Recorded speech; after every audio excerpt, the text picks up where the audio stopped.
Morning breaks where power never sleeps. Beneath stone and silence, something older than memory waits. Before the dress ever existed, there was a cage, hidden deep below the earth. The serpent was kept like treasure, guarded not by chains but by fear and discipline. It was never hunted and never tamed. It was preserved. They handled it the way one handles danger that must remain alive. Corridors were cooled, scents were masked. Distance was measured in breaths, because one careless moment meant death. When the serpent shed its skin, rebirth left a trace, and that trace became sacred. Deep under the pyramid, craft turned into ritual. Darkness watched. Nothing here was decorative.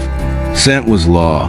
The skin was awakened slowly, oil by oil, breath by breath, coaxed back into softness without steel or machines.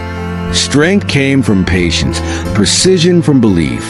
Before a single stitch was made, the dress was drawn like a map toward a new identity. It was forced into obedience. Under pressure, belief turned it into a machine. The press did not cut the skin. It flattened the shed panels, forcing the scales to lie down and remember their place. The underworld breathed with them as the first stitches began. They were not sewing fabric. They were binding fragments of a serpent into one royal body. Each stitch carried weight. Each seam carried consequence. Resin sealed the join so the skin would hold like a vow, flexible but unbreakable. Piece by piece, something forbidden took shape. Before it could ever touch a queen, the skin had to drink the salt of gods. It was lifted gently, still alive in texture, soft in the hand, never allowed to crack or harden. Smoke dried it, sealing the surface so it would always remember where it came from. They did not carry leather. They carried forbidden skin, guarded like treasure. Nothing in the underworld went unnamed.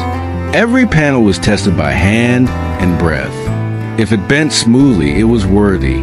A seam only became sacred if it could survive heat, sweat, and time. This was the moment the fragments became one. Align the panels now, or the illusion would shatter.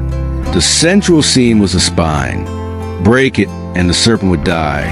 Under stone ceilings, even light became a tool. When the finished skin lifted, it felt alive. 40 hands shaped one garment, because power is never built alone. The serpent was gone, yet it listened.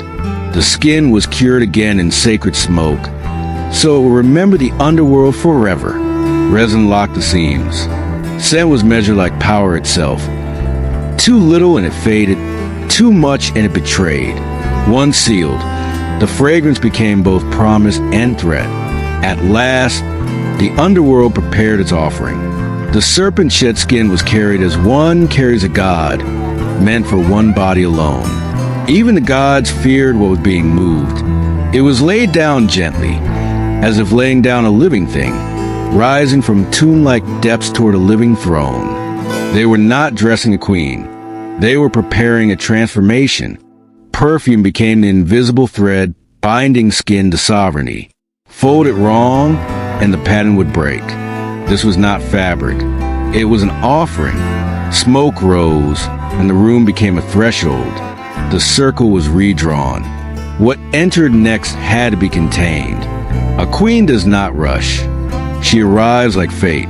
In her shadow, even breath waits for permission. She did not look at the skin as clothing. She looked at it as destiny. Nothing touched her yet, not even the offering. Scent came first, then skin, then the moment history could not undo. The dress was brought close, but the final step belonged to her alone. The first touch was a contract. The serpent found its new spine. Perfection was not beauty. It was dominance. Now it could not slip. Now it could not be taken back. In that moment, the queen became something no blade could cut. She wore fear the way others wore perfume. Smoke sealed what hands had made. You were allowed to see the making, not what followed. The underworld closed its mouth again. The hands that built the legend were never named. The serpent waited, as if for another rebirth. The dress vanished into history, but the myth still breathes.